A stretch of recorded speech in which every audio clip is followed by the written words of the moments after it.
এই বনবাস আমার কবর পর্যন্ত বনবাস, এটা মা হাজেরাও জানতো না গো।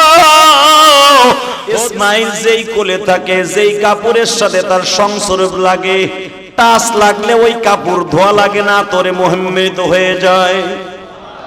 এমন বরকতপূর্ণ সন্তান গো বাবা বিগুলামিন হালিম। আমার আল্লাহ যে বললেন বরকতপূর্ণ সুন্দর একটা পরিপাটি নেককার সন্তান দান করব, এমন একটা নেককার সন্তান হালিম সন্তান আল্লাহ দান করলেন। ও বাজার, ইসমাইল এমন ভাবে বড় হইতেছে, অন্য ছেলেরা যদি এক মাসে যতটুকু বড় হয়, আপনার আমার জাতির পিতার সন্তান, আপনার আমার ভাই ইসমাইল একদিনে তত বড় হয়ে যায়।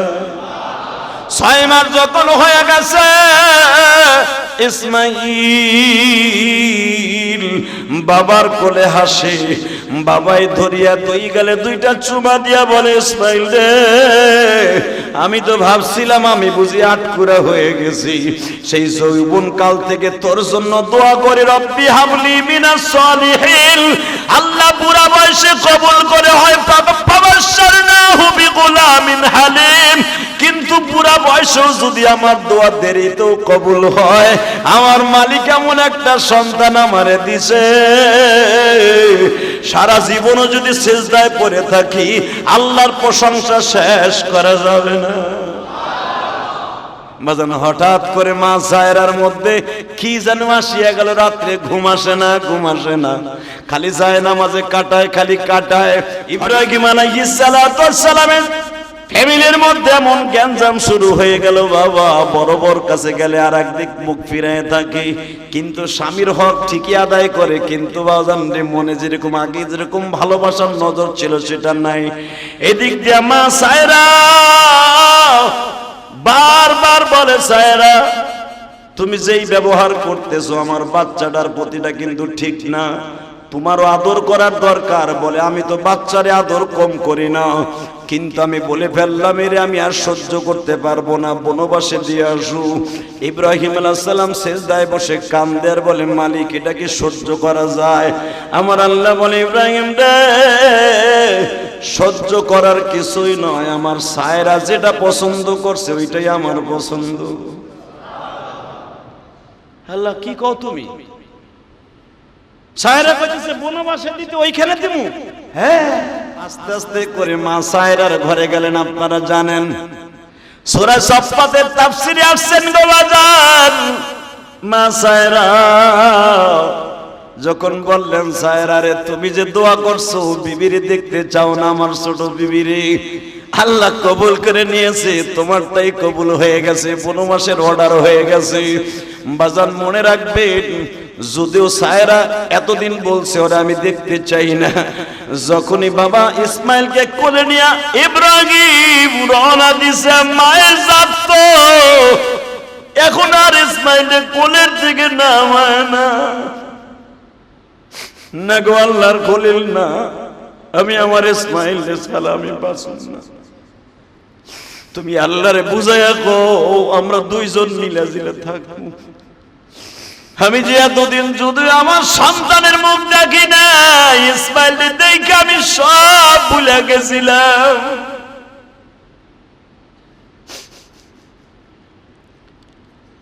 হয়তো শয়তানের চক্রান্তে হয়তো আমি 1-2টা কথা বলে ফেলছি।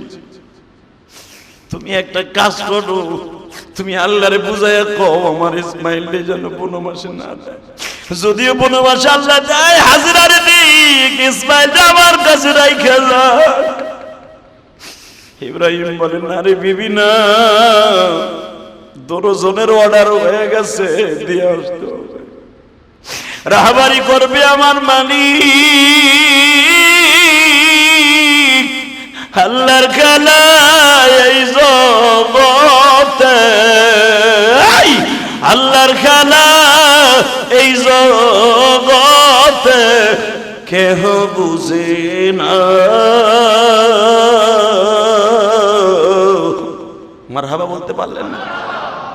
বাজান রে, ইসমাইলকে কোলে নিয়ে ইব্রাহিম উটের পর উঠিয়ে গেছে। উটের লাগাম ধরে টানে, মা সায়রা তোমার পাও ধরছে, এই কামটা কইরো না। হাজেরা রে, আমি না বুঝা কইছি রে বোন, তুই আমারে চাইরা যাইস না। যদি আল্লাহর খলিল আল্লাহর হুকুম পালন করার জন্য লয়ে যায়, তুই যাইস না। মা হাজেরা বলে টেনশন করিয়েন না, হয়তো আল্লাহর হুকুম পালন হওয়ার পরে আমি 2-4 দিন পরে আবার চলে আসবো। কিন্তু মা হাজেরাও জানতো না আমি আর কোনোদিন এই জেরুজালেমে আসতে পারবো না। এই বনবাস আমার কবর পর্যন্ত বনবাস, এটা মা হাজেরাও জানতো না গো। ও দুনিয়ার মায়েরা ভালো করে বুঝো, স্বামীর উটের উপরে লাফ দিয়ে উঠিয়া বললেন ইসমাইল আলাইহিস সালামকে, মা বুকের মধ্যে নিয়ে বাবা বসে আছে। ইব্রাহিম আলাইহিস সালাম উট চালাইতেছে চালাইতেছে চালাইতেছে, উটের লাগাম ধরে একবার মা সায়রা টানে, তোমার পাও ধরে ধরছে আল্লাহর খলিল আল্লাহর বন্ধু, তুমি যাও না যাও না। বলে যাওয়ার আর ফিরবে না গো বাবা। যাইতে যাইতে যাইতে মাসের পর মাস যায়, দিনের পরে দিন যায়, সপ্তাহের পর সপ্তাহ যায়, নদী নালা খাল বিল কত সাগর আল্লাহর হুকুমে পালন হয় গো বাবা, অতিবাহিত হয়ে যায় গো। আস্তে আস্তে যখন তায়েফের ময়দানটা বাবা ইব্রাহিম সফর করে আসতেছে, তখন তায়েফটা তো অত্যন্ত ঠান্ডাদায়ক জায়গা। বারবার বলতেছে মালিক রে, মিশর থেকে তায়েফে আসলাম, দেখবেন আপনারা তাকায় দেখবেন, তায়েফের সবচেয়ে বড় উঁচা পাহাড়ে দাঁড়াইলে বাবা মিশরের বর্ডারটা ইয়ামানের বর্ডারটা অনুভব করা যায়, টাওয়ারটা দেখা যায়। বাজানরে কেউ কেউ বলেন এইদিকে সোজা মিশর দেখা যায়। বলতেছে তুমি একটু দাঁড়ায় দেখো, হ্যাঁ মালিক এই জায়গাটা ঠান্ডা, এখানে আমার বিবি আর সন্তানদের রেখে যায়। মালিকের অর্ডার হলো না গো বাবা, মালিকের অর্ডার হলো না। আবার তায়েফের পাহাড়গুলোকে অতিবাহিত করি আরাফার মাঠ দিয়া যখন ইব্রাহিম আল্লাহর খলিল রওনা দিয়া যায়, আল্লাহ এখানে রাইখা যাই না রে ইব্রাহিম, এখানে রাখা যাবে না। আস্তে আস্তে যেখানে আল্লাহর ঘর, ইন্না আউওয়ালা বাইতি উযিয়া লিন-নাস লাল্লাযী বিবাক্কাতা মুবারাকাও ওয়া হুদাল লিল আলামিন ফীহি আয়াতুম বাইয়িনাতুম মাকামু ইব্রাহিম। ও বাজান, কোন কোন ঐতিহাসিকগণ বলেন এই জামাটাই এখনো পর্যন্ত তুরস্কের জাদুঘরে আছে গো বাবা। শুধু জান্নাতের 2টা পাঞ্জাবি পৃথিবীতে আছে, একটা হলো ইউসুফ নবীর পাঞ্জাবি যেটা জিব্রাইল কুয়ার মধ্যে পরিধান করাছিল, আর একটা পাঞ্জাবি হলো আমার জাতির পিতা ইব্রাহিম।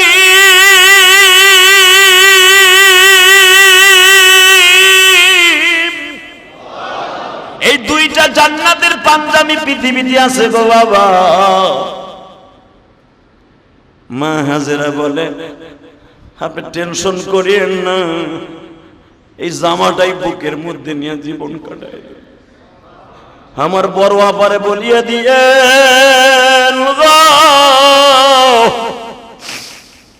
যদি সে ভালো থাকে আমি এখানে থাকবো, কিন্তু যাইবার আগে একটা কথা বলে জানবো আল্লাহর খলিল আপনাকে আপনার বড় বিবির কথা আমারে রাইখা গেলেন বনবাসে না আল্লাহর হুকুমে রাইখা গেলেন।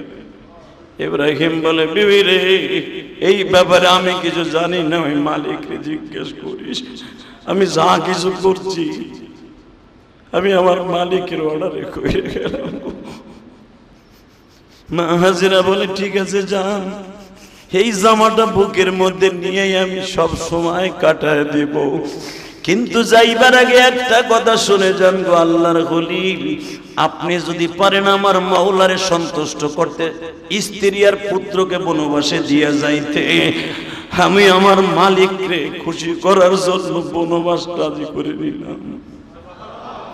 কিন্তু শুনিয়া যান গো, একটা ওয়াদা দিয়ে যান, নিষ্ঠুর হয়েন না, কিন্তু মাঝে মাঝে আমার দেখতে না আসেন, আপনার কলিজার টুকরা ইসমাইলকে একটু দেখতে আসেন। আল্লাহর খলিল বললেন না রে বিবি না, এই ওয়াদা আমি দিতে পারবো না। আপনারা জানেন হাদিস আবরার মাত্র 1 মিনিট কথা বলবো। ইব্রাহিম খলিল রোডটা কেন নাম রাখা হয়েছে রে ভাই? আব্দুল আজিজ 1 নাম্বার গেট দিয়ে আমার জাতির পিতা বের হইলেন, উমরা গেট দিয়ে বের হইয়া বাবা ইব্রাহিম খলিল রোড দিয়ে যখন রওনা দেয়, মা হাজেরার কাপড়ের আঁচলটা জমিনের সাথে লাইগা লাইগা যায়। এক হাতে ইসমাইলকে কোলে নিছে, আর এক হাত দিয়া উটের লাগামটা টাইনা ধরে কয়, খলিল রে যাইবার আগে আমায় কিছু, যাইবার আগে আমায় কিছু দিয়ে গেলেন না।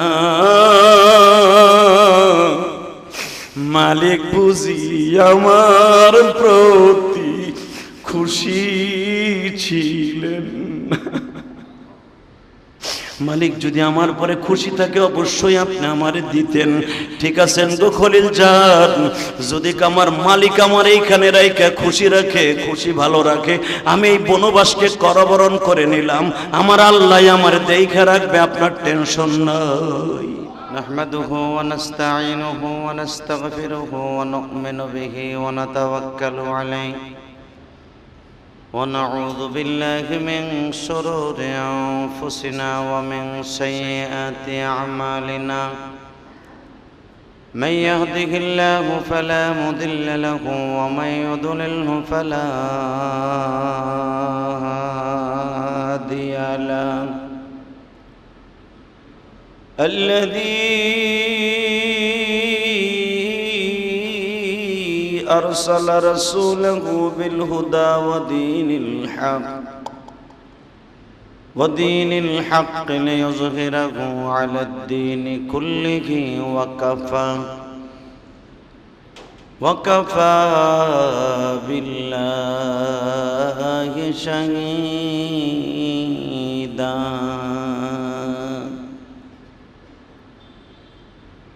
أما بعد فقد قال الله تبارك وتعالى فأعوذ بالله من الشيطان الرجيم بسم الله الرحمن الرحيم رب هب لي من الصالحين فبشرناه بغلام حليم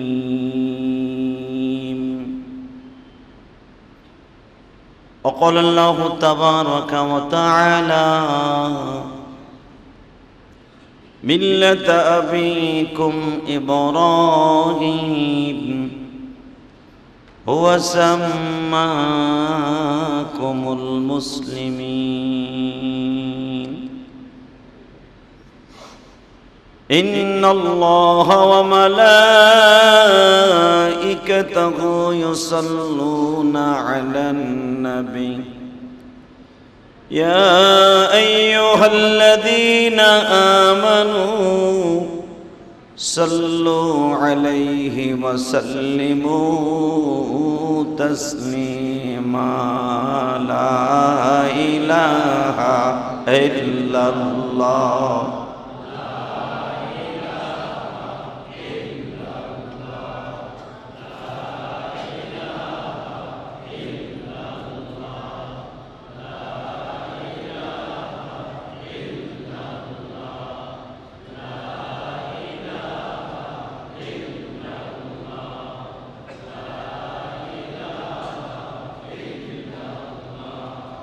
لا إله إلا الله محمد رسول الله صلى الله عليه وسلم الله الله الله الله الله الله الله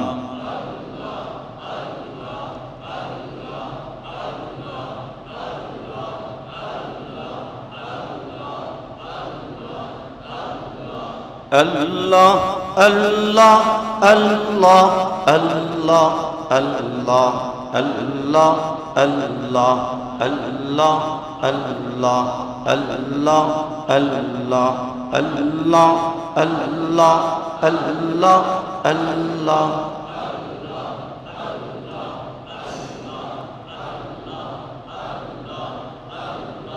লা ইলাহা ইল্লাল্লাহ মুহাম্মাদুর রাসূলুল্লাহ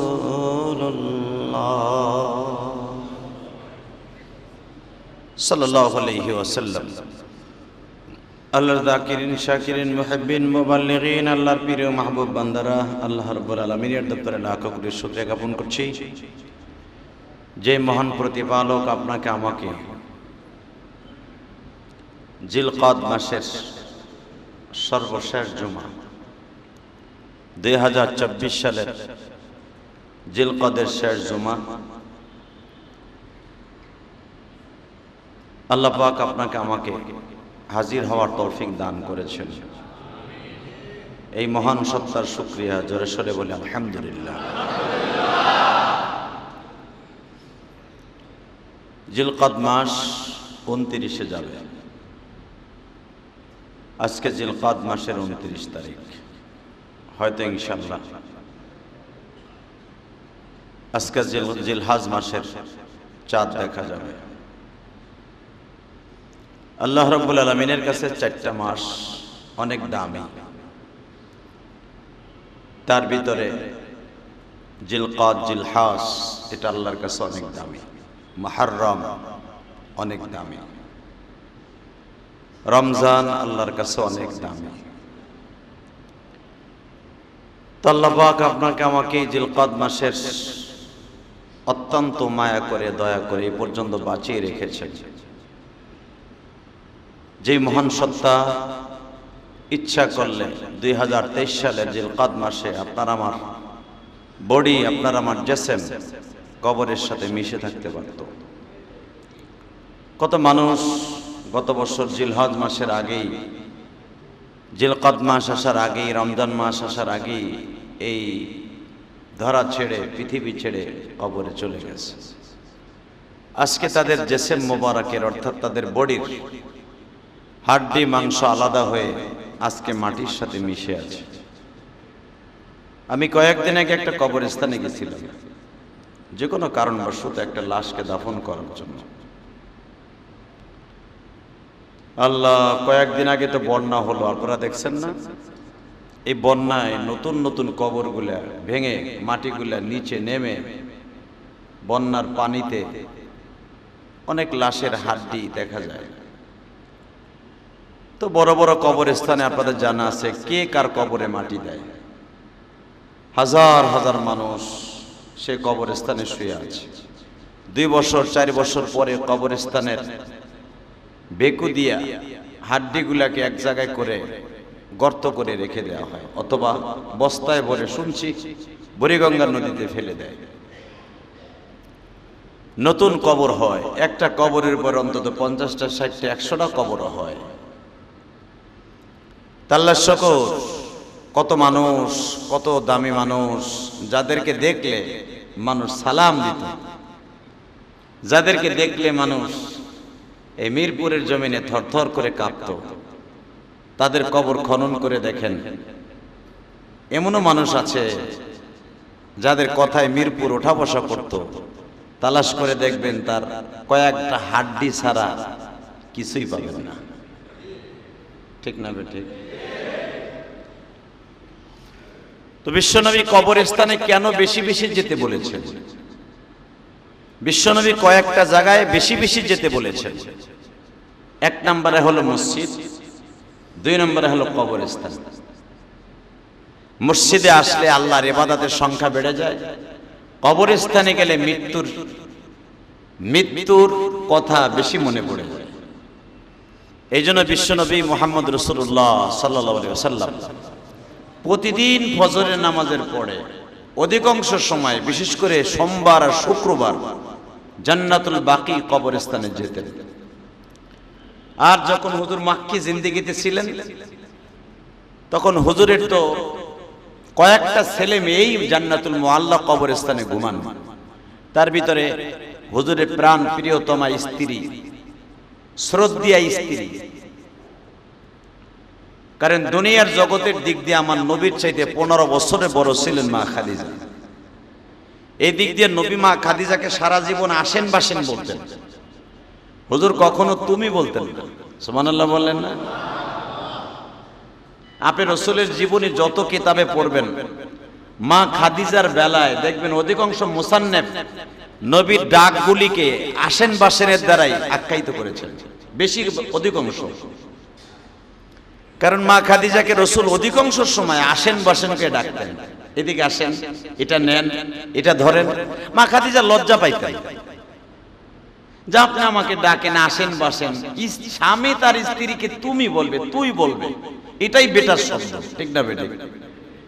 না স্ত্রী স্বামীরে তুই করবে। ও আপনি মনে মনে ভাবতেছেন আমার বউ তো সপ্তাহে 3 দিন হইলেও আমারে তুই কয়, এটা কোনো ব্যাপারই না।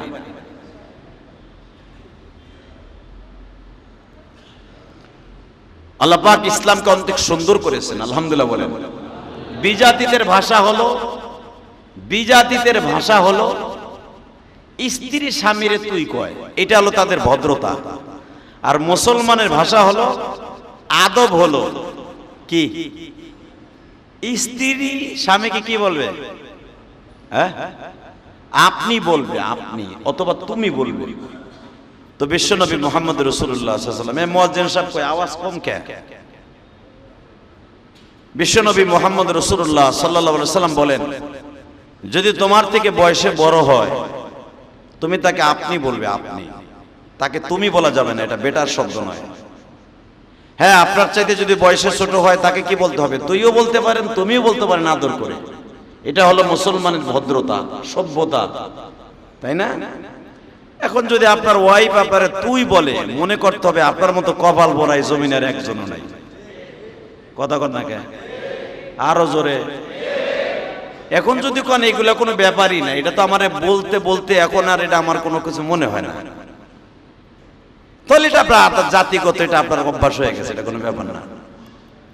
তো বিশ্বনবী মুহাম্মদ রাসূলুল্লাহ সাল্লাল্লাহু আলাইহি ওয়াসাল্লাম যখন মাক্কি জিন্দেগি ছিলেন তখন মা খাদিজার কবরের পাশে হুজুর যেতেন। খাদিজার কবরের পাশে যে অবি সুরাতে দাঁড়ায় দাঁড়ায় কাঁদতেন, এক একটা স্মৃতি মনে করে কাঁদতেন, এক একটা স্মৃতি। সুবহানাল্লাহ বলেন না? আমাদের সমাজে বিশেষ করে আমাদের বিবিরা মারা গেলে, স্বামীর যদি মোটামুটি যৌবন থাকে, যদি নাও থাকে, লাঠি বট দিয়ে হাঁটলেও মনে মনে কয় আর একটা ডুয়েল সিম লেলে, ঠিক না বেটি? হ্যাঁ। আর রাসূলের জীবনে, রাসূল যখন মা খাদিজাকে হারান তখন তো নবী 53 বছরের যুবক, 53 বছরের মানুষ হইলেও রাসূলের জিন্দেগিটা কিন্তু অন্যরকম ছিল। রাসূল যদিও 52-53 বছরের জিন্দেগি রাসূলের ছিলেন, আমার নবী মৃত্যুর আগ পর্যন্ত 50টা, এমনকি 100, কোন রাওয়ায়াত আছে 1000 যুবকের শক্তি আমার নবীর গায়ে ছিল। 1000। সুবহানাল্লাহ বিহামদি, সুবহানাল্লাহ বিহামদি। তো রাসূল সাল্লাল্লাহু আলাইহি ওয়াসাল্লামের জিন্দেগিতে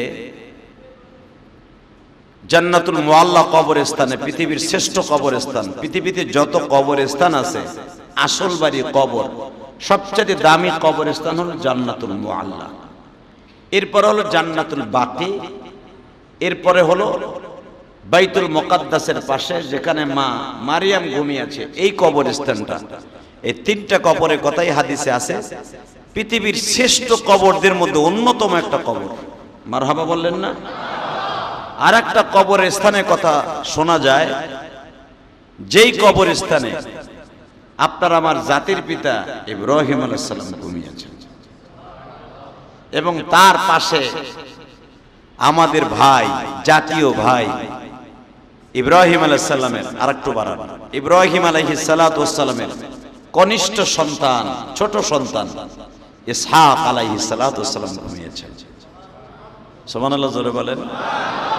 ইসমাইল আলাইহিস সালামের কবর কিন্তু মক্কায়, মা হাজেরার কবর কিন্তু মক্কায়, মা সায়রার কবর এভাবেই থাকে। মা সায়রার কবর হলো জেরুজালেম অর্থাৎ ফিলিস্তিন। মারহাবা বলেন। যেটা এখন ইহুদির বাচ্চারা দখল করে নিয়েছে, যেখানে কোনো মুসলমানকে কবর জিয়ারত করতে দেয় না। মা সায়রা ইব্রাহিম আলাইহিস সালামের পাশে ঘুমিয়েছেন, আর ইসমাইল আলাইহিস সালামের পাশে অর্থাৎ মা আর ছেলে ঘুমিয়েছেন মক্কায়। কেউ কেউ বলেন মা হাজেরার কবর হলো এই যে যেটা মাকামে রাসূল সাল্লাল্লাহু আলাইহি ওয়াসাল্লামের মেরাজের জায়গার স্থান যেটাকে বলা হয়, এই জায়গাটায় মা হাজেরার কবর। এই জায়গাটাকে ঘেরাও দিয়ে রাখা হয়েছিল ইব্রাহিম আলাইহিস সালামের যুগে। এই জায়গাটা কাবায় হাতিম যাকে বলা হয়, এটা মসজিদের ভিতরে কেন নেওয়া হয় নাই? পরবর্তীতে ইব্রাহিম আলাইহিস সালামের যুগের আগের থেকে এই জায়গাটা কেন মসজিদের ভিতরে নেওয়া হলো না, কাবা হাতিম কেন বলা হয়? কারণ এই জায়গায় পাশেই মা হাজেরার কবর। সুবহানাল্লাহ। যদি মা হাজেরার কবর না হইতো, রাসূলের যুগে এই জায়গাটা মসজিদের ভিতরে চলে আসতো। তাহলে বোঝা গেল কবর স্থানের পাশে মসজিদ করা যায়, কিন্তু কবরকে সামনে নিয়ে কবরকে ভিতরে নিয়ে মসজিদ করা যদি মাসলায় জায়েজ হতে থাকে, কিন্তু মা হাজেরার কবর কেউ কেউ বলেন এইখানে আছে, আবার কেউ কেউ বলেন না, ইসমাইল আলাইহিস সালামের কবর যেরকম মা খাদিজার পাশে, মা হাজেরার কবর ওইখানে। ঐতিহাসিকদের ইখতিলাফ। তো বলতেছিলাম, আল্লাহকে সন্তুষ্ট করার জন্য পৃথিবীতে যত মানুষ এই দুনিয়া আসছে, তার ভিতরে কয়েকজন মানুষের নাম আল্লাহ পাক কোরআনে অত্যন্ত সুন্দরভাবে নবীদের কাছে বর্ণনা করেছেন। তার ভিতরে যেরকম ভাবে 26 থেকে 27 জন নবীর নাম কোরআনে আছে। তার ভিতরে আপনার আমার জাতির পিতা ইব্রাহিমের নাম কোরআনে আছে না নাই?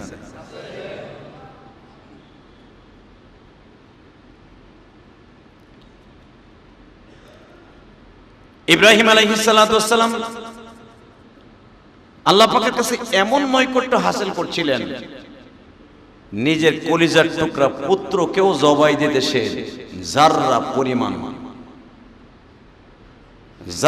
পরিমাণ তার অন্তরের ভিতরে একটা সেকেন্ডের জন্য সন্তানের মায়া আসে না।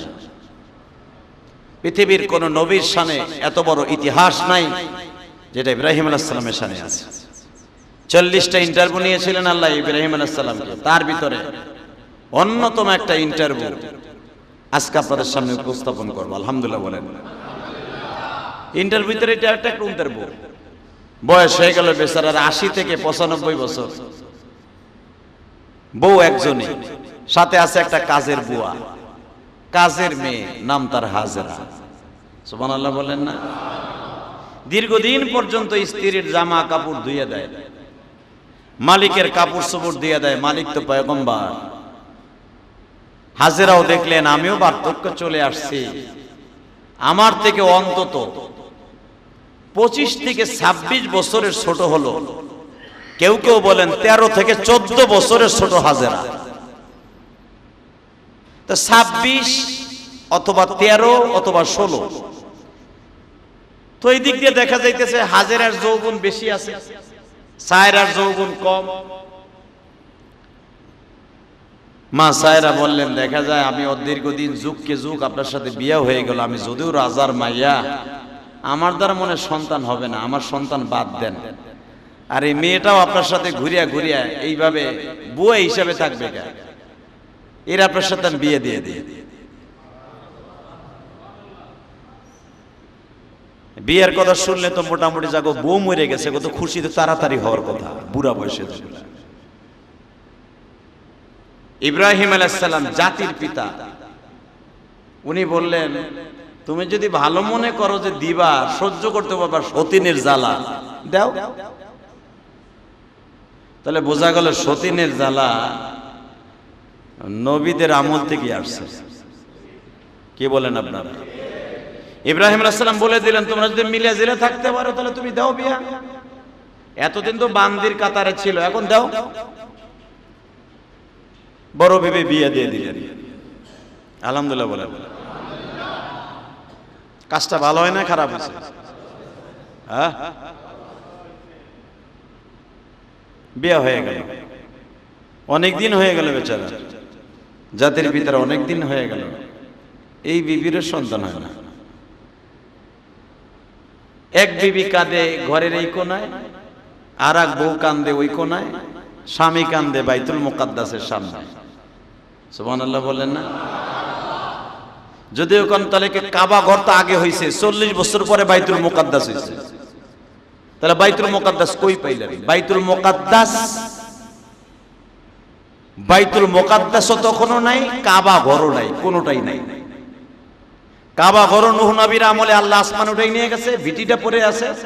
বাইতুল মুকাদ্দাস যেখানে হবে মা হাজিরার, মা সায়রার ঘর, এখানে একটা ভিটি পড়ে আছে। ইব্রাহিম আলাইহিস সালাম ইবাদতের জন্য একটা উঁচা ময়দানে যায় নামাজ বিছিয়ে নামাজ পড়তেন, এটাই বাইতুল মুকাদ্দাস। এটা মুসলমানের কিবলা। মারহাবা বলেন না? সর্বপ্রথম মসজিদ হিসাবে হিসাব করলে সেজদা যদি জাতির পিতা কোন জমিনে দিয়ে থাকে, সেটা বাইতুল মুকাদ্দাস। এটা আমাদের মুসলমানের পৈতৃক সম্পত্তি, ওটা কোনো ইহুদির বাচ্চার নয়।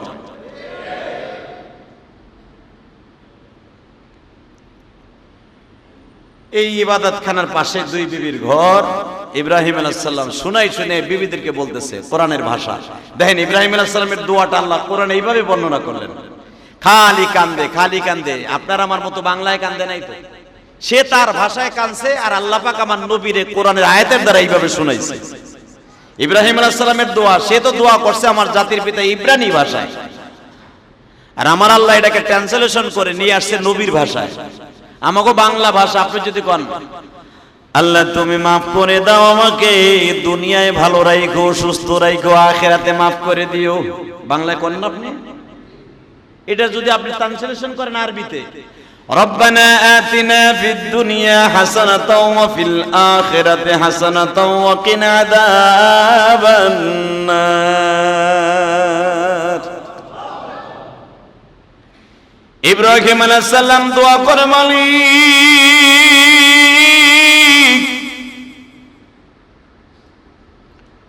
আমার ছোট্ট স্বাস্থ্য ভাইয়ের 5টা 6টা ছেলে মেয়ে হয়ে গেল, তারাও বৃদ্ধ হয়ে যাইতেছে। আমার তালতো ভাই, ফুফাতো ভাই, খালাতো ভাই সবাই বাবা,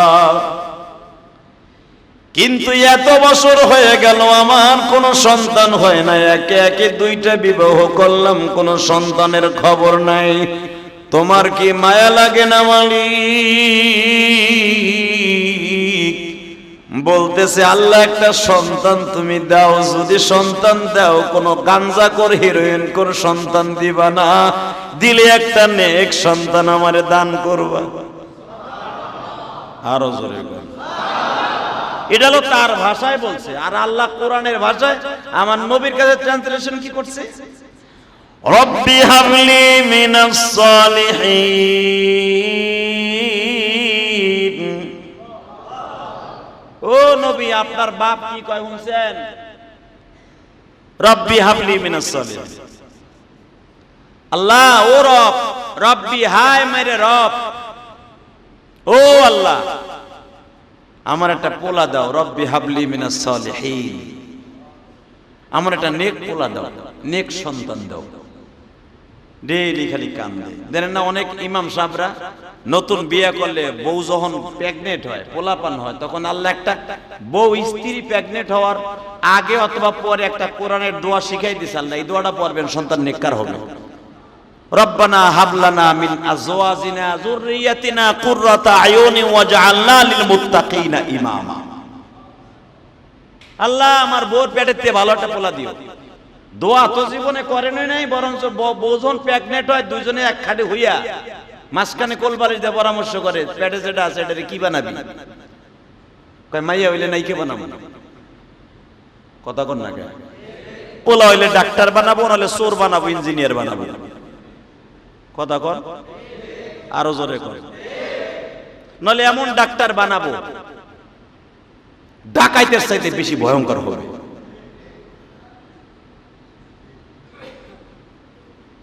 কিন্তু আল্লাহ পাক কোরআনে কি শিখায়? আল্লাহ পাক কোরআনে শিখাইতেছেন সন্তানকে কি বানাবেন। রব্বানা হাবলানা মিন আজওয়াজিনা, পড়েন রব্বানা হাবলানা মিন আজওয়াজিনা যুররিয়াতিনা কুররাতা আয়ুনি ওয়াজআলনা লিল মুত্তাকিনা, সুবহানাল্লাহ বলেন না? আর আমার জাতির পিতা কি বলতেছে? রব্বি হাবলি মিনাস সলিহিন, আল্লাহ আমারটা নেক পোলা দাও।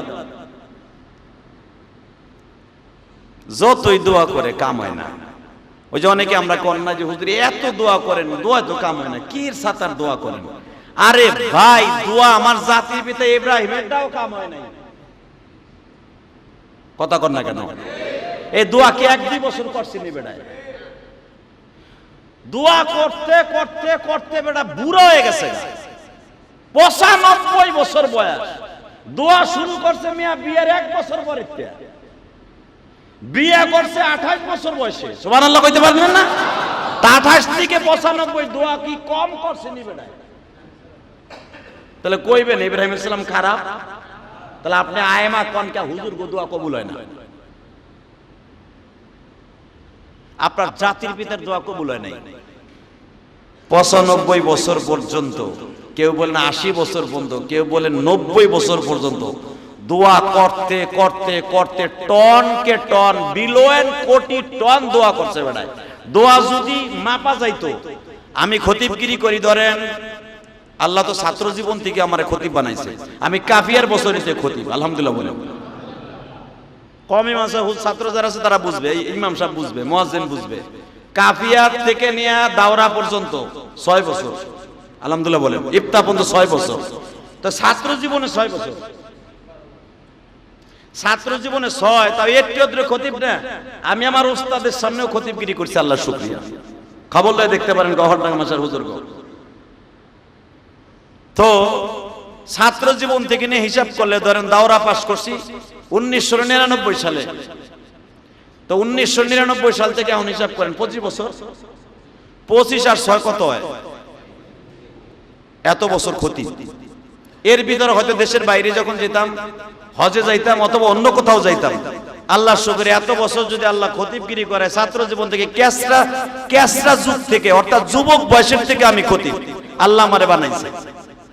তেমন হিসাব করেন বয়স কত, হিসাব করেন আপনি। আপনার যদি তেমন দাড়ি মোছ পাকে নাই, বয়স কম না কিন্তু। জি না, আমার পোলার বয়স 40 বছর, আপনার বয়স হবে আমার পোলা। সবাই সেক্রেটারি যেমনে কইছে হেমনে কইলে মানে এই বেটা মনে করে আমি ক্যাসটা পোলা না। আলহামদুলিল্লাহ বলতে পারলেন না? কারণ নূরে মুহাম্মাদি, আমার নবীর বরকত তখন ইসমাইলের ভিতরে বিরাজ করতেছে। আর আমার নবীর বংশের ধারা হলো এখান থেকে শুরু হয়ে যাবে। ইসমাইল আলাইহিস সালাম হলো আমার নবীর পর বাবা। তো নূরে মুহাম্মাদি যেভাবে নিয়ে আসতেছে, সেই ব্যক্তি যখন কারো পেটে যাইতে পারে, আমেনার যে সূরাত, মা হাজেরারও সেই সূরাত। মা হাজেরা কোন জায়গায় গেলে সেখানে আলো লাগে না, মা হাজেরা কোন জায়গায় বসলে ঘেরানে মোহিম্মিত হয়ে যায়। একটা অলৌকিক কারামতি শুরু হয়ে গেছে মা হাজেরা। কিন্তু ভাইজান যখনই হাজেরা শুরু হয়েছে কারামতি, মা হাজেরার কারামতি, এদিক দিয়ে মা সায়রার ভিতরে একটু কেমন হিংসা বলা যাবে না। হিংসা বললে কারণ মা এটা নবীদের বিবিদের ব্যাপার, তো বললে ইমানের ভিতরে খলত মলত আসতে পারে, একটু কেমন কেমন যেন এসে গেছে, এইটাই বলতে হবে। আর আপনার আমার বর্ষার যদি কইতাম ডাইরেক্ট চুল সেরাসেরি লাগছে, হিংসা শুরু হয়ে গেছে। যদি আপনার আমার বর্ষানে হয়, এটা তো জাতির পিতার খেলা, এখানে বলা যাবে না হিংসা শুরু হয়ে গেছে।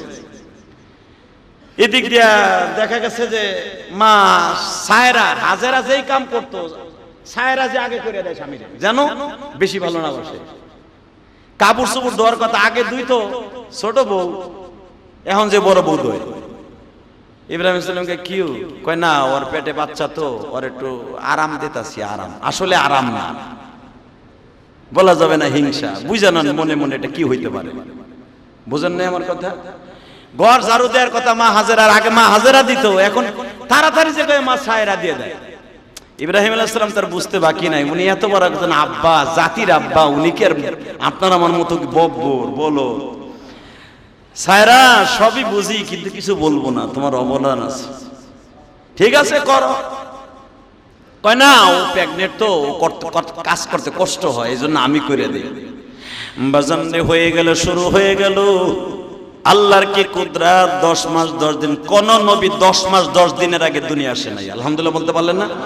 এই 10 মাস 10 দিনের যে একটা সুরাতি মাসলা, এটা নবীদের দ্বারা আল্লাহ কমপ্লিট করেছে, এটা মাথায় রাখবেন। 10 মাস 10 দিনের মাথায় পূর্ণিমার চাঁদ চলে আসলেন। রব্বি হাবলি মিনাস সালিহিন বলেন, ফাবাশশারনাহু বিগুলামিন। সেই রকম পৃথিবীর শ্রেষ্ঠ সন্তানদের মধ্যে ওয়ান ক্লাস যিনি আমার নবীর বংশের প্রথম রাজদূত, অগ্রনায়ক, পৃথিবীর মহামানবদের মধ্যে একজন, ইসমাঈল আলাইহিস সালাতু ওয়াস সালাম। জোরে জোরে জোরে জোরে জোরে।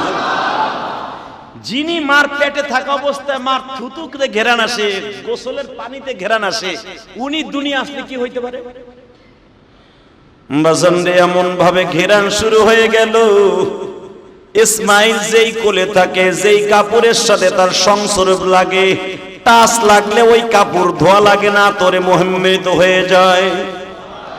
এমন বরকতপূর্ণ সন্তান গো বাবা বিগুলামিন হালিম। আমার আল্লাহ যে বললেন বরকতপূর্ণ সুন্দর একটা পরিপাটি নেককার সন্তান দান করব, এমন একটা নেককার সন্তান, হালিম সন্তান আল্লাহ দান করলেন। ও বাজার, ইসমাইল এমন ভাবে বড় হইতেছে, অন্য ছেলেরা যদি 1 মাসে যতটুকু বড় হয়, আপনার আমার জাতির পিতার সন্তান, আপনার আমার ভাই ইসমাইল একদিনে তত বড় হয়ে যায়। 6 মাস যখন হয়ে গেছে, ইসমাইল বাবার কোলে হাসে, বাবাই ধরিয়া 2 গালে 2টা চুমা দিয়া বলে, ইসমাইল রে, আমি তো ভাবছিলাম আমি বুঝি আটকুরা হয়ে গেছি। সেই যৌবন কাল থেকে তোর জন্য দোয়া করে, রব্বি হাবলি মিনাস সালিহিন। আল্লাহ বুড়া বয়সে কবুল করে হয় ফাবাশশারনাহু বিগুলামিন হালিম। কিন্তু বুড়া বয়সেও যদি আমার দোয়া দেরিতেও কবুল হয়, আমার মালিক এমন একটা সন্তান আমারে দিছে,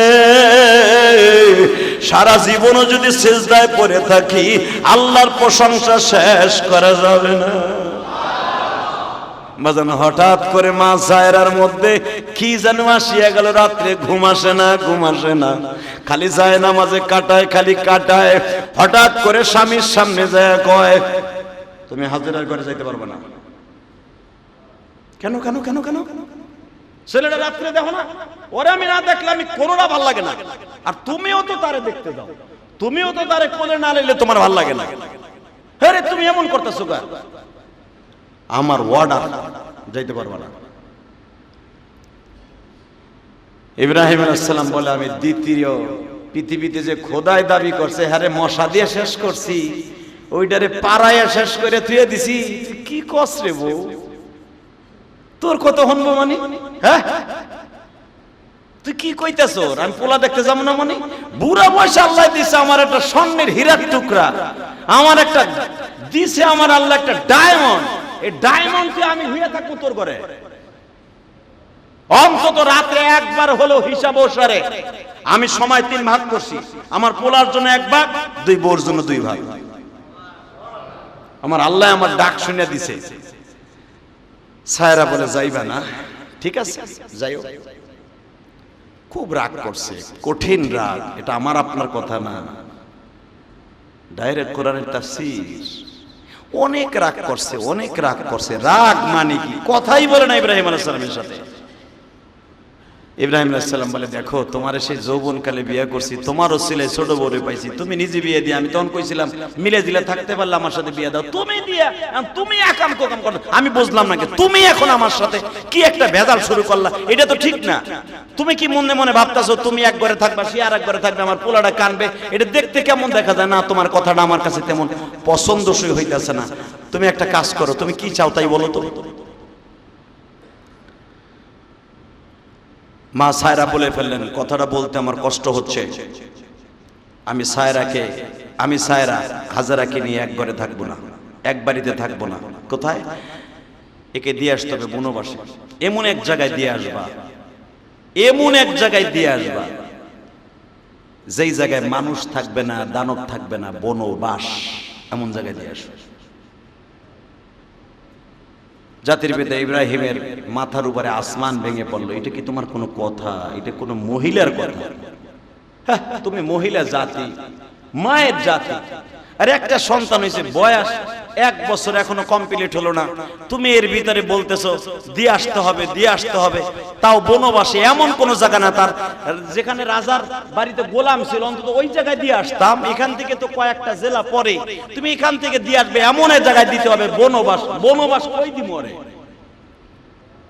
আমি জানি না কোথায় দিবা, আমি জানি না, আমি ওরে দেখতে চাই না। ইব্রাহিম আলাইহিস সালাম বলেন, তুমি কি হিংসা শুরু করলা? না, আমার কোনো হিংসা না, আমার জিদ আরে বনবাসে দিতে হবে। ইব্রাহিম আলাইহিস সালাম বলে, শোনো, তুমি যতই জিদ করো, তুমি যতই কিছু আমার সাথে বায়না ধরো, তোমার কোনো কথাই আমি শুনবো না। আমার মালিক যদি আমাকে বলে যে বউ দিয়ে সন্তান দিয়ে আর একটা পরীক্ষায় তোরে ফেলবো, তাহলে আমার বউরে বনবাসে না, এমনকি 2 জনের জবাইও দিতে পারি। আরো জোরে কইতে পারেন না? যদি আল্লাহ আমারে বলে বউ সাওয়াল দোনোটার জবাই দিতে পারে। আল্লাহ বলে ফেললেন, এ জিবরাইল, এ কথাটা রেকর্ড কর, এক সময় কাজে লাগবে। ঠিক আছে, বনবাসে দিব, তোমার কথাই দিব না, যদি মালিক বলে তাহলে। বাজান রে, মা সায়রার কথাটা যে আল্লাহ এইভাবে পছন্দ করবে ইব্রাহিম নবীও জানতেন না। ইব্রাহিম আলাইহিস সালাতু ওয়াস সালামের ফ্যামিলির মধ্যে এমন গ্যাঞ্জাম শুরু হয়ে গেল, বাবা বড় কাছে গেলে আর একদিক মুখ ফিরায় থাকে, কিন্তু স্বামীর হক ঠিকই আদায় করে, কিন্তু বাজান রে মনে যেরকম আগে যেরকম ভালোবাসার নজর ছিল সেটা নাই। এদিক দিয়ে মা সায়রা বারবার বলে, সায়রা তুমি যেই ব্যবহার করতেছো আমার বাচ্চাটার প্রতিটা কিন্তু ঠিক না, তোমারও আদর করার দরকার। বলে, আমি তো বাচ্চারে আদর কম করি না, কিন্তু আমি বলে ফেললাম এরে আমি আর সহ্য করতে পারবো না, বনবাসে দিয়ে আসু। ইব্রাহিম আলাইহিস সালাম সেজদায় বসে কান্দে আর বলে, মালিক এটা কি সহ্য করা যায়? আমার আল্লাহ বলে, ইব্রাহিম রে, সহ্য করার কিছুই নয়, আমার সায়রা যেটা পছন্দ করছে ওইটাই আমার পছন্দ। আল্লাহ কি কও তুমি? সায়রা কইতেছে বনবাসে দিতে, ওইখানে দিমু। হ্যাঁ, কই দিমু কও? এটাও কি আমার একটা পরীক্ষা? ধরে নাও, এটাও তোমার একটা পরীক্ষা। ঠিক আছে, তাহলে আমার বড় বড় কথাই তুমি শুনলা, ঠিক আছে, কই নিমু কও? কোন জেলায় লয়ে যাব? জেরুজালেম থেকে কি ইরাকে নিয়ে যাব? না। ফিলিস্তিনে নিয়ে যাব? না। মাদায়েনে নিব? না। কই নিমু? রাহবার আমি দিব। কোথায় নিতে হবে, কোথায় দিতে হবে, এটা আমি রাহবারি করব। ইব্রাহিম আলাইহিস সালাম বলেন, ও তাহলে বুঝছি, এটার কারুকার তুমি আমার বউরে দিয়ে করাইছো, আমার সায়রাকে দিয়ে তুমি কলকাটি লড়াইছো, কোনো সমস্যা নাই। তুমি ভাবতেছো পোলা দিছো বিদায় পোলার প্রতি মায়া বেশি হয়ে গেছে, তোমার উপরে ভালোবাসা কমে গেছে। না, এমন পোলারে বনবাসে না পাড়ায় ধরে জবাই দিতে পারি আমি, শুধু তোমারে খুশি করার জন্য। আল্লাহু আকবার জোরে বলতে পারেন না? আল্লাহ বলে, ইব্রাহিম কথা বুঝটুস করে কই, ও পাড়ায় ধরে জবাই দিতে পারবা? হ্যাঁ পারবো। তুমি কও, এক্ষুনি দিয়ে দেখাই দেই, 2 টুকরা বানায় হালাবো পোলারে। আল্লাহ বলে, তোমার একটু পরীক্ষা করলাম যে তুমি পারবা কি পারবা না। ঠিক আছে, সময় হলে পোলারে জবাই দিয়ে অন্য লাগতে পারে। ঠিক আছে, অপেক্ষায় থাকো। বাজানরে কোলে নিলেন, আস্তে আস্তে করে মা সায়রার ঘরে গেলেন। আপনারা জানেন সূরা সাফফাতের তাফসিরে আসছেন গো বাজান, মা সায়রা যখন বললেন, সায়রা রে তুমি যে দোয়া করছো বিবিরে দেখতে চাও না, আমার ছোট বিবিরে আল্লাহ কবুল করে নিয়েছে, তোমারটাই কবুল হয়ে গেছে, 15 মাসের অর্ডার হয়ে গেছে। বাজান মনে রাখবেন, যদিও সায়রা এতদিন বলছে ওরা আমি দেখতে চাই না, যখনই বাবা ইসমাইলকে কোলে নিয়ে ইব্রাহিম রওনা দিছে মায়ের জাত এখন আর ইসমাইলের কোলের থেকে নামায় না। না গো আল্লাহর খলিল না, আমি আমার ইসমাইল ছাড়া আমি বাঁচব না। তুমি আল্লাহরে বুঝাইয়া কও আমরা দুইজন মিলা জিলা থাকবো। আমি যে এতদিন যদি আমার সন্তানের মুখ দেখি না, ইসমাইলের দেখে আমি সব ভুলে গেছিলাম।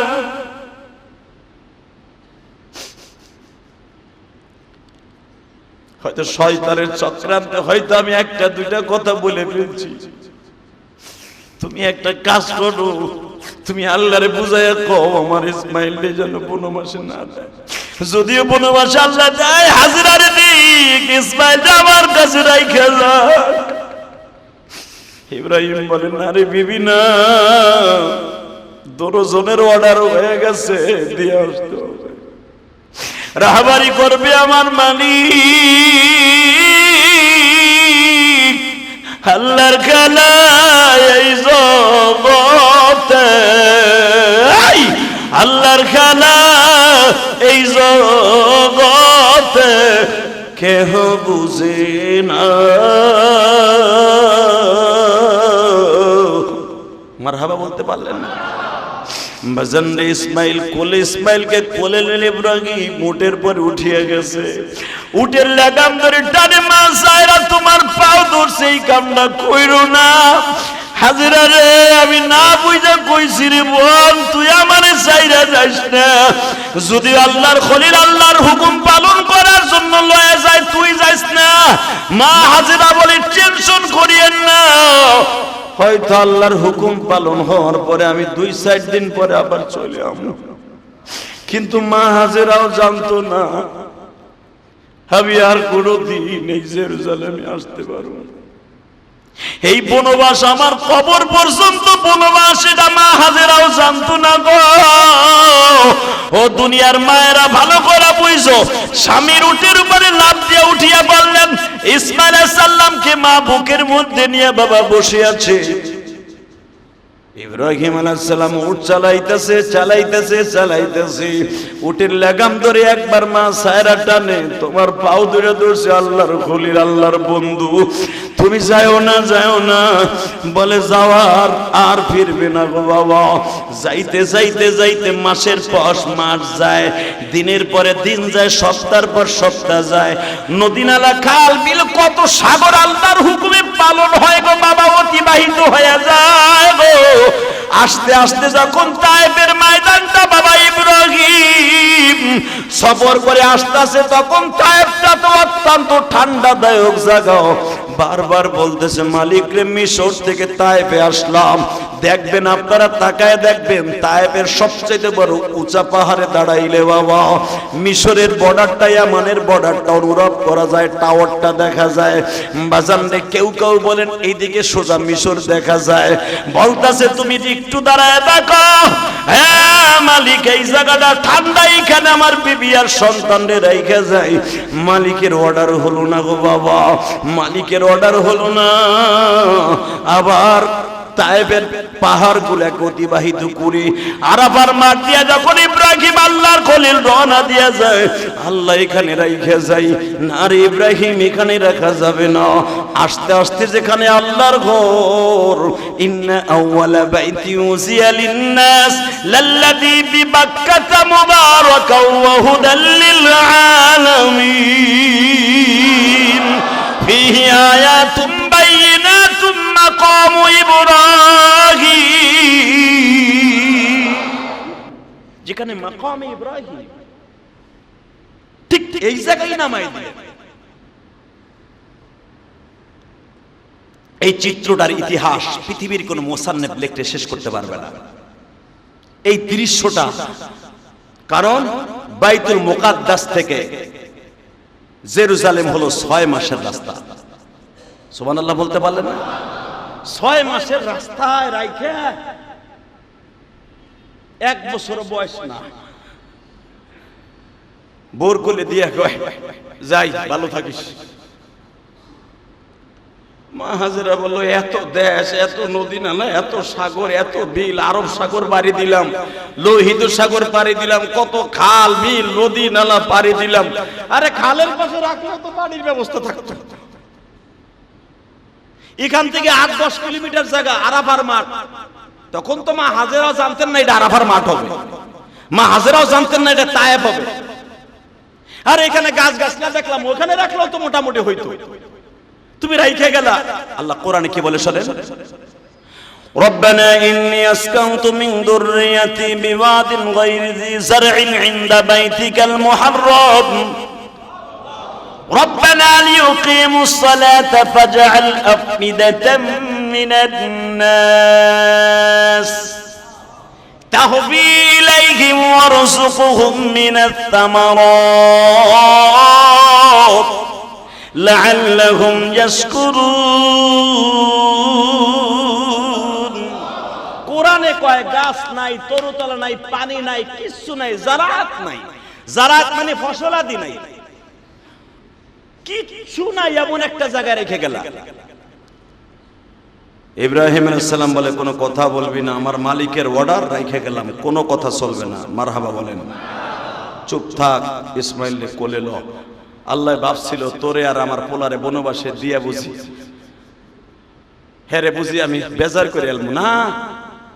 এনে ব, এই পোলা ল, 8 কেজি পানি ল, 6 কেজি খেজুর ল, অথবা 8 কেজি খেজুর ল, 10 কেজি গম ল, 3 কেজি জব ল, জায়গা।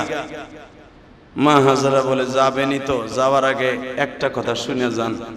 আমি জানি আপনার ব্যাগের মধ্যে অনেক কাপড় চোপড় আছে, এত মাস বয়সে আমরা আসলাম, জিরেই জিরে আসলাম, আপনার ব্যাগের ভিতরে একটা জামা আছে, অন্তত আপনার একটা স্মৃতি আমার দিয়ে যান। ইব্রাহিম বললেন, তোর কোন জামাটা পছন্দ ক। বলে, নমরুদের আগুনের মধ্যে যেই জামাটা পরে আপনি বাইরে ছিলেন, ওই জামাটা আমার দিয়ে যান। আমি আজকেও তাফসিরে দেখলাম, তাফসিরে মারুফুল কোরআনের ভিতরে আসছে, ইব্রাহিম আলাইহিস সালাম বলেন, আচ্ছা দাঁড়া, মারি বলির লগে টেলিফোনে কথা কইলো, এই জামাটা তো আমি কেউরে দেই নাই। মালিক কি কয় শুনি। আল্লাহ, ও মালিক, তুমি কইছো বউরে বনবাসে দিয়ে যেতে দিয়ে গেলাম, বউ বনবাস মাইনে লইছে, পোলারাও মাইনে লইছে, সে বিনিময়ে একটা জিনিস চাইছে, দিমু। আওয়াজ আসছে, দিয়ে যা। বাজান রে, যেই জামাটা জিব্রাইল আগুনের মধ্যে 40 দিন গায়ে দিয়েছিলেন, ও বাজান, কোন কোন ঐতিহাসিক কোন বলেন এই জামাটাই এখনো পর্যন্ত তুরস্কের জাদুঘরে আছে গো বাবা। শুধু জান্নাতের 2টা পাঞ্জাবি পৃথিবীতে আছে, একটা হলো ইউসুফ নবীর পাঞ্জাবি, যেটা জিব্রাইল কুয়ার মধ্যে পরিধান করাছিল, আর একটা পাঞ্জাবি হলো আমার জাতির পিতা ইব্রাহিম।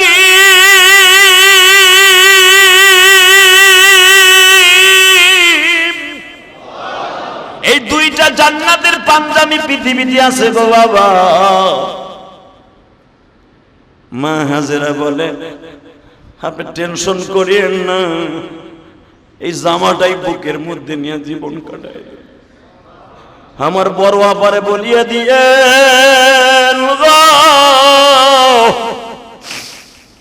যদি সে ভালো থাকে আমি এখানে থাকবো, কিন্তু যাইবার আগে একটা কথা বলে যান গো আল্লাহর খলিল, আপনাকে আপনার বড় বিবির কথা আমার রাইখে গেলেন বনবাসে, না আল্লাহর হুকুমে রাইখে গেলেন। ইব্রাহিম বলে, বিবি রে, এই ব্যাপারে আমি কিছু জানি না, ওই মালিককে জিজ্ঞেস করিস। আমি যা কিছু করছি আমি আমার মালিকের অর্ডারে করে গেলাম। মা হাজেরা বলে, ঠিক আছে যান, এই জামাটা বুকের মধ্যে নিয়ে আমি সব সময় কাটায় দেব, কিন্তু যাইবার আগে একটা কথা শুনে যান গো আল্লাহর খলিল, আপনি যদি পারেন আমার মাওলারে সন্তুষ্ট করতে, স্ত্রী আর পুত্রকে বনবাসে দিয়ে যাইতে, আমি আমার মালিককে খুশি করার জন্য বনবাস রাজি করে নিলাম। কিন্তু শুনিয়া যান গো, একটা ওয়াদা দিয়ে যান, নিষ্ঠুর হয়েন না, কিন্তু মাঝে মাঝে আমার দেখতে না আসেন, আপনার কলিজার টুকরা ইসমাইলকে একটু দেখতে আসেন। আল্লাহর খলিল বললেন, না রে বিবি না, এই ওয়াদা আমি দিতে পারবো না। আপনারা জানেন হাদিস সাহেবরা মাত্র 1 মিনিট কথা বলবো। ইব্রাহিম খলিল রোডটা কেন নাম রাখা হয়েছে রে ভাই? আব্দুল আজিজ 1 নাম্বার গেট দিয়ে আমার জাতির পিতা বের হইলেন, উমরা গেট দিয়ে বের হইয়া বাবা ইব্রাহিম খলিল রোড দিয়ে যখন রওনা দেয়, মা হাজেরার কাপড়ের আঁচলটা জমিনের সাথে লাইগা যায়।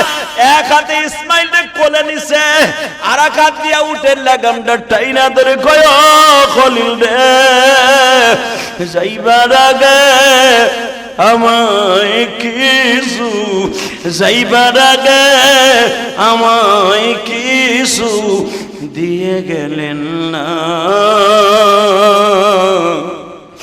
মালিক বুঝি আমার প্রতি খুশি ছিলেন। মালিক যদি আমার পরে খুশি থাকে অবশ্যই আপনি আমারে দিতেন।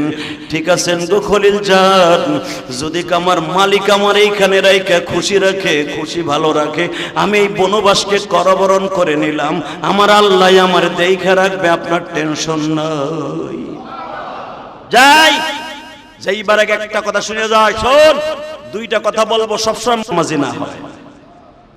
2 নম্বরে যদি হায়াত থাকে আমার পোলা জানো কোনো বস্তির মোতাবেক বড় না হয়। 3 নম্বর, তুই আমারে না পাইয়া অন্য পুরুষের সাথে পরকিয়া করিস না। মারহাবা বলতে পারলেন না? 3টা কথা বলে গেলাম, কারণ যেই মহিলার পাশে স্বামী থাকে না, সে তার মন ডিভাইডেড হয়ে যাওয়ার সম্ভাবনাই বেশি। জাতির পিতা ইব্রাহিম 3টা দোয়া করলেন, আর কোরআনের আয়াতে আল্লাহ তাই বলে, রব্বানা লিইয়ুকিমুস সালাতা ফাজআল আফইদাতাম মিনান নাস তাহবি ইলাইহিম ওয়ারযুকহুম মিনাত তামারাত। বউরে রাইখা গেলাম, পোলারে রাইখা গেলাম, তাহবি ইলাইহি, আমার বউর প্রতি যেন কেউ খারাপ নজরে না তাকায়, সবাই মায়ের নজরে তাকাবে। জোরকান মারহাবা। আমি থাকবো না, আমার বউ আর সাওয়াল মাইয়ারে তুমি দেখে রাখবা। তোমার কথায় আমার বউরে রাইখা গেলাম, গায়রি জি জারইন, এমন জায়গায় রাইখা গেলাম, রব্বানা ইন্নী আসকানতু মিন যুররিয়াতি বিওয়াদিন গায়রি জি জারইন, এমন জায়গায় রেখে গেলাম যেখানে গাছ নাই, তরুলতা নাই, বৃক্ষলতা নাই, জারাআত নাই, খাবার নাই, পানি নাই, কিচ্ছু নাই। গায়রাজি জারইন ইনদা বাইতিকাল মুহাররম, তুমি আমার ইশারাতান কইছো এখানে কাবা ঘর হইব, হয় নাই। থিয়ে গেলাম, ফিহি আয়াতুম বাইয়িনাতুম মাকাম ইব্রাহিম, মাকাম ইব্রাহিমের কাছে রেখে গেলাম, কিন্তু খবরদার আমার পোলার আমার বউর খাবারের ব্যবস্থা তুমি করবা। ওয়ারযুকহুম মিনাত তামারাত, অগলেকে খাবারে কিছু গাছ লাগাই দিও, লাআল্লাহুম ইয়াশকুরুন, এরা যেন শুকরিয়া আদায় করতে পারে। পেটে ক্ষুধা থাকলে নামাজও ভাল লাগে না, কোনো কিছু ভাল লাগে না। অতএব আমি জানি আমি যাওয়ার পরে 8 কেজি গম আর খুরমা এই পানি খেয়ে শেষ হয়ে যাবে, আমার বউ আর আমার পোলা খাইবো কি? তুমি মনে রাখো, সে কথাটা মনে রাখো, তুমি কইছো আমি রেখে গেলাম। আমি ইচ্ছা করলে নদীর পাড়ে রেখে যেতে পারতাম, রাখি নাই, তোমার অর্ডারে রেখে গেছি। গায়রি জারইন, যেখানে কোনো ফসলাদি নাই, গাছ গাছলা নাই, বৃক্ষলতা নাই, পানি নাই, কিন্তু মনে রাখো রব্বানা লিইয়ুকিমুস সালাতা ফাজআল আফইদাতাম মিনান নাস, আমার পোলারে আর আমার বউরে নামাজি বানাবা। ওয়ারযুকহুম মিনাত তামারাত, খাবারের গাছ লাগাই দিবা, এখানে একটা শহরের ব্যবস্থা করে দিবা। যেরকম মারহাবা রব্বি হাদা বালাদাল আমিনা, পৃথিবীর সব দেশে যদি দুর্ভিক্ষ হয়, এই জায়গা যেন খাবারে কষ্ট না হয়। মক্কা নগরীতে কিয়ামত পর্যন্ত খাবারে কোনো অভাব হবে না, এটা আমার জাতির পিতা ইব্রাহিমের দোয়া। সুবহানাল্লাহ, আর জোরে কোন যায় না? পৃথিবীর কোন দেশে এই ফল না পাওয়া গেল, মক্কায় পাবে না। এটা ইব্রাহিম আলাইহিস সালামের দোয়া, আজ থেকে 5500 বছর আগের দোয়া। ইনশাআল্লাহ তাআলা ইব্রাহিম আলাইহিস সালাম দেখে গেলেন, আল্লাহ কি দেখে রাখে নাই?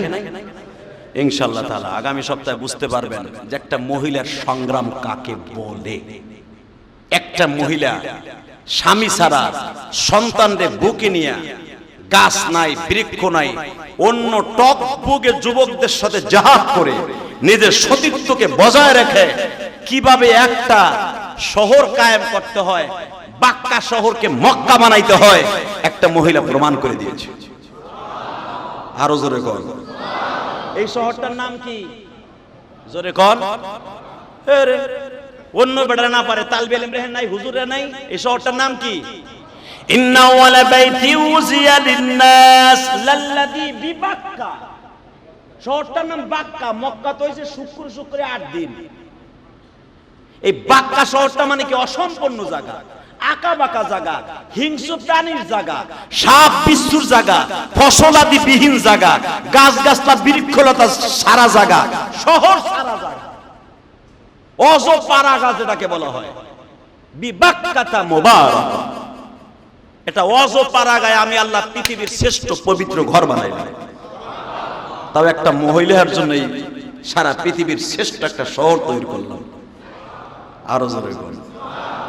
আসেন তওবা করে আস্তাগফিরুল্লাহ রাব্বি মিন কুল্লি যামবি ওয়া আতুবু ইলাইহি লা হাওলা ওয়ালা কুওয়াতা ইল্লা বিল্লাহিল আলিয়্যিল আযীম লা ইলাহা ইল্লাল্লাহ মুহাম্মাদুর রাসূলুল্লাহ। গত শুক্রবার দান বাক্সে কালেকশন হয়েছে 48,000 টাকা, আলহামদুলিল্লাহ বলেন। এসির বিল আসে 25 মাসে কত? 1,26,000। তাহলে যেই টাকা আপনারা দেন এসির ভিতরে দেখি 9টার সময় এসে বসে থাকেন, দেই তো আমি আসার আগে আপনারা এসির ভিতরে বসে থাকেন। আলহামদুলিল্লাহ আমার কমিটিও বলদ মার্কা এসিটা ছেড়ে দেয়, আরামে বয়ে বয়ে এখানে তসবিহ টিপেন। আপনি কি ভাবেন যে এসির মধ্যে আরামের যে ব্যবস্থা হয়েছে এত বছর পর্যন্ত ছিল না? আলহামদুলিল্লাহ আল্লাহ পাক করে দিয়েছেন। এটাকে রক্ষণাবেক্ষণের দায়িত্ব কি আপনার আমার না? কথা বলেন না কেন? এটার বিল যদি ঠিক মতো না দেন, সভাপতি কইবে পাওয়ার কমাই দেন, বিল বেশি হইবে। তখন তো আবার চিল্লাইবেন, এসিলে কইছো কি লাগা এই পাওয়ার কমাই দেয়, ঠান্ডা না কিচ্ছু না, কি লাগাইছো? তারপরে বিল দেন না কইতে হইব। এটা কি সভাপতির বাড়ি বেচার ফ্ল্যাট বেচে তোমার বিল দিবনি? সেক্রেটারি সাহেব বাড়ি মার্কেট বেচে তোমার বিল দিবনি? না, এত দায় তারা ঠায় নাই। এসি লাগায় দিছে আমার মানে সংসদ সদস্য ইলিয়াসউদ্দিন মোল্লা সাহেব, বিল দিয়ে এটারে জিন্দা রাখবেন আপনারা। কথা বলেন না কেন? 48,000 50,000 যদি 4 জুমাই এই শুক্রবার এই মাসে ধরেন 5 জুমাই হইছে, 5 জুমা হইছে না? এই মাসে 5 জুমা হইছে, ধরে এবার আছে ধর 50,000 করে ধরলাম। 50,000 কত হয়? 2.5 লাখ। তা 2.5 লাখ খালি যদি এসির বিলি জায়গা 1.5 লাখ। তো যে ইমাম মুয়াজ্জিন খাদেম এটা কি ফ্ল্যাট ভাড়া দিয়ে ভাড়া দিব? কইতে দিব এরা বেতন? অতএব এটা আপনারা আমার দিতে হবে। পানির বিলই 18,000 পানির বিলই আসে। এখন যদি কোন আমরা কি দিবনি ফ্ল্যাট পাইছে, আমি পড়লাম নাই মসজিদে নামাজ কি মসজিদ কি অভাব আছে? আইলাম না, আপনি চাইবেন আমু না তা কি না, এই কথা বলা যাবে না, আল্লাহ বেজার হয়ে যাবে। আলহামদুলিল্লাহ বলেন। আমি শুধু একটা সোনার চাঁদে চাবো আজকে, একটা সোনার চাঁদ। বিশেষ করেন যদি আপনি আমার কথাটা নেন না, আপনার কোরবানির গরুটা এই পর্যন্ত যা কিনছেন এই বছর কোরবানির গরুটা ভালো হলো। বাবা ইব্রাহিম আলাইহিস সালামের সাথে জান্নাতে যাবেন, আলহামদুলিল্লাহ বলেন, মারহাবা বলেন। আমি 5 বছর এই মসজিদে খতিব, 5 বছর শেষ হয়ে গেছে। এই কোরবানিতে 5 বছর শেষ হয়ে যাবে, 6 বছরে পড়বে। এই 5 বছর 6 বছরের ভিতরে আমার জিন্দেগিতে আপনাদের কাছে আমি কিচ্ছু চাই নাই, আমার নিজের জন্য কিচ্ছু চাই নাই। যদিও চাইছি মসজিদের লেগে চাইছি, এবার আমার নিজের লেগে একটা জিনিস চাম।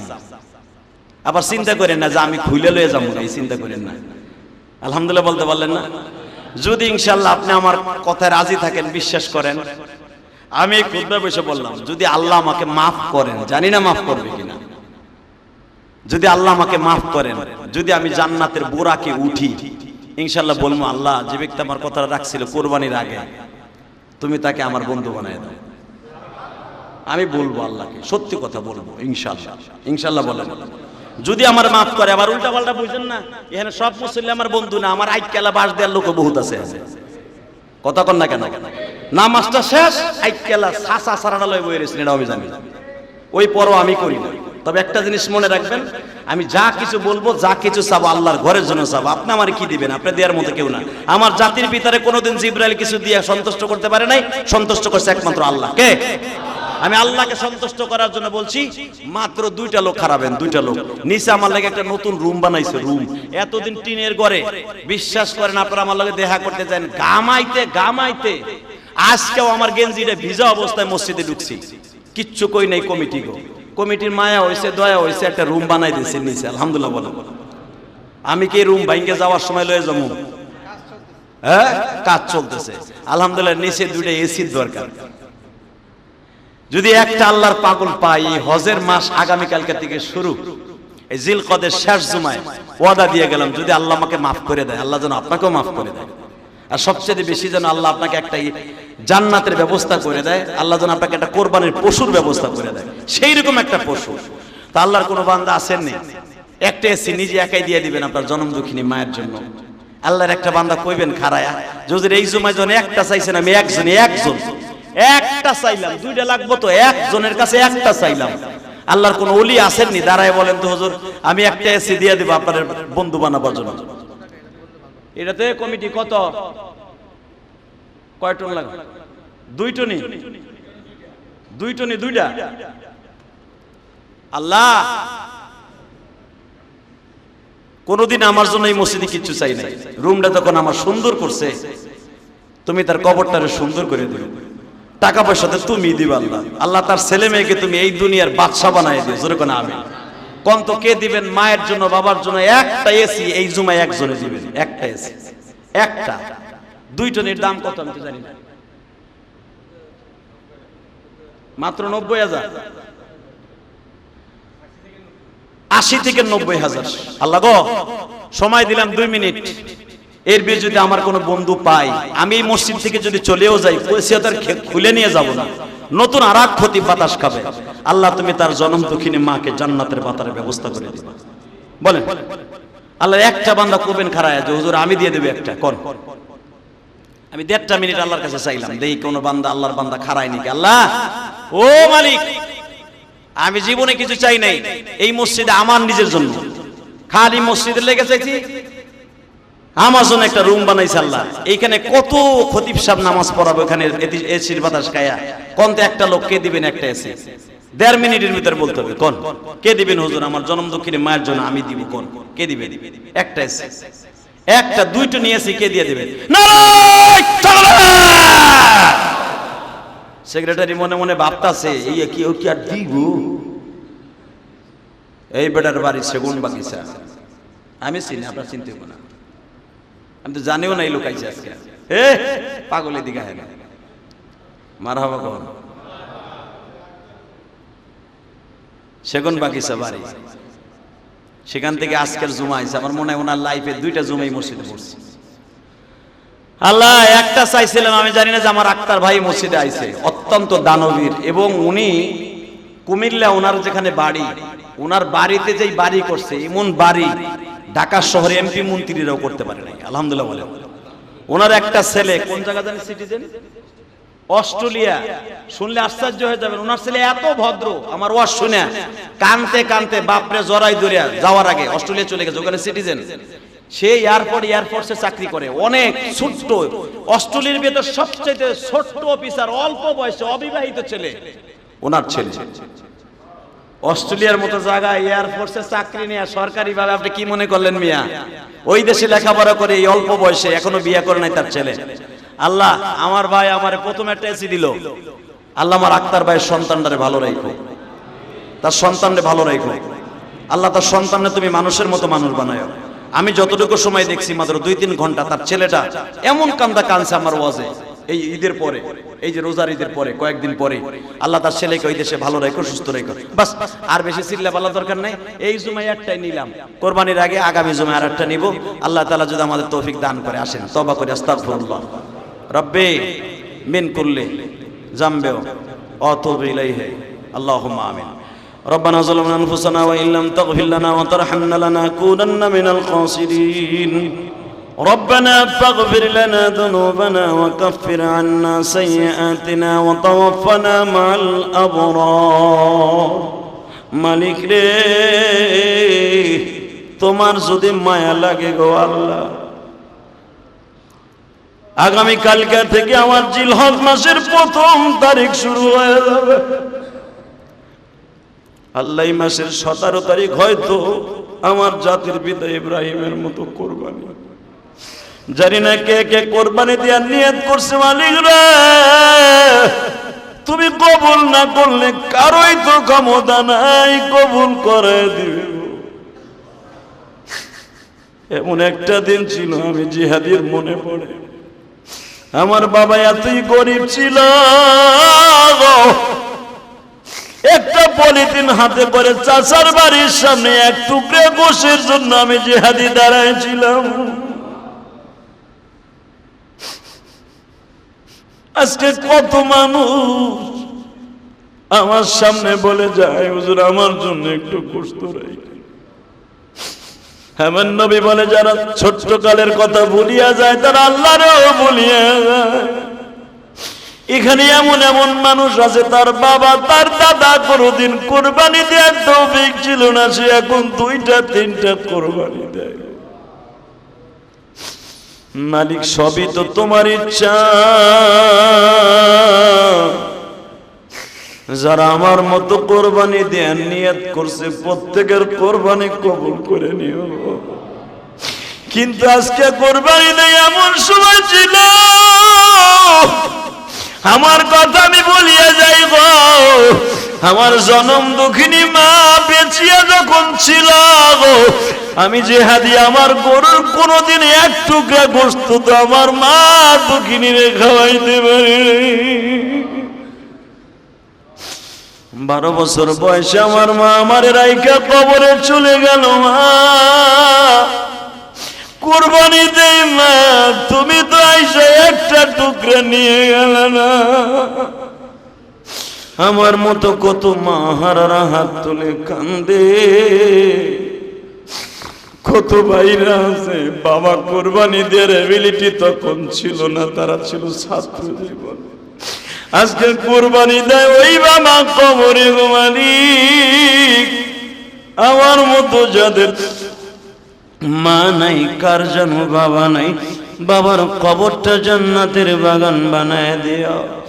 আল্লাহ, কতজন মসজিদ মাদ্রাসায় দান করে তাদের দানগুলো কবুল করিয়া নিও। আল্লাহ আল্লাহ, খাস করে আমার আক্তার ভাই আমার কথাটা রেখেছে, তার কথাটা তুমি রাখো। তার বাবা মারে তুমি মাফ করিয়া দিও, তার সন্তানটারে অস্ট্রেলিয়ার জমিনে ভালো রাখো। আল্লাহ, যে যেখান থেকে আমার মসজিদ মাদ্রাসা এই মসজিদ মাদ্রাসায় দান করে তাদের দানগুলো কবুল করিয়া নাও। আল্লাহ, খাস করে এই মাদ্রাসায় মসজিদে অনেকেই দান করছে, আল্লাহ তাদের দানগুলো কবুল করো। আল্লাহ, তোমার এক বান্দার জানাজা তুমি তাকে মাফ করে দিও। আল্লাহ, মানিকগঞ্জ থেকে, ধামরাই থেকে, আল্লাহ সৌদি আরব থেকে, কাতার থেকে অনেক ভাই বোনেরা দোয়া চাইছে। আল্লাহ, প্রবাসী ভাইরা অনেক কষ্টে আছে। আল্লাহ, আমার বাংলাদেশ থেকে অনেক ভাইরা হজে গেছে, সবাইকে তুমি হজ করার তৌফিক দান করো, হজ্জে মাবরুর নসিব করে দাও। আল্লাহ, আমাদেরকে একবার হজে যাওয়ার তৌফিক দান করে দাও। আল্লাহ, যারা অসুস্থ আছে তাদের সুস্থ বানায় দাও। আল্লাহ, আমার কমিটির ভিতরে যারা কোরবানি দেবে তাদের কোরবানি কবুল করে দাও। আল্লাহ, বিশেষ করে আক্তার ভাইয়ের আল্লাহ নিজাম সাহেব তার মায়ের জন্য দোয়া চাইছে। আল্লাহ, খাস করে আরো যারা দোয়া চাইছে প্রত্যেকের মনের আশা পুরো করে দাও। এমপি সাহেব দোয়া চাইছে, আল্লাহ গরুর হাটের জন্য সমস্ত বিপদ থেকে রক্ষা করো। এমপি সাহেবের বাবা মাকে মাফ করে দিও। আল্লাহ, তাকেও সুন্দরভাবে কোরবানি দেওয়ার তৌফিক দান করে দিও। বিরহমাতিকা ইয়া আরহামার রাহিমিন।